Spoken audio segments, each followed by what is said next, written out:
Hello, friends. We are back. Sorry, we got cut off at that last segment there. After I shared that that dissertation from that blog, mindbodygreen.com, by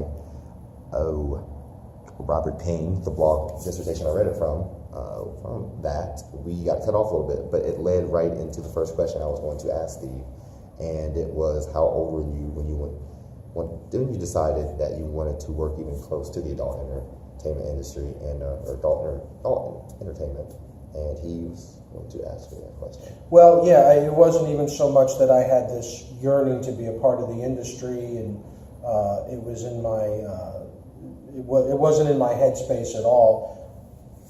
It was more about it was more of a pragmatic kind of lateral move. I had a friend who was running the DVD department, or was in second in command of the DVD department at Evil Angel.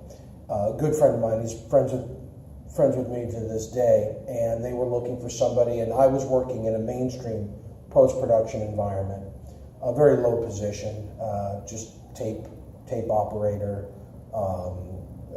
working in the vault. And anyway, I did have a lot of experience though, and they were looking for somebody in their department to work in the pre-authoring and the editing of the content and the post-production, QC compliance, things like that. Anyway, he came to me and said, would you like to join the team here? I may have mentioned once or twice over the years, hey, are there jobs over there at Evil? But it's really nothing, not a terribly exciting or glamorous kind of career trajectory of coming to Hollywood and I'm gonna work in this industry and I want to be a part of this.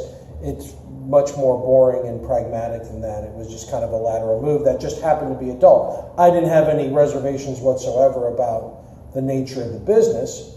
I wasn't like this crazed porn fan, but I'm very porn literate. I've been, I know a lot about the history of the business, and I didn't have any reservations about entering that industry. It was more of a lateral move to a company that at the time was doing pretty well, and I'm still there to this day. Awesome. Well, thank you for sharing, and that will lead into my second question. What made you realize that even when you transitioned into that job, that you wanted to stay and stick with it and leading up to now? That you stick with it, or keeps you there? Well, I ask myself that question a lot.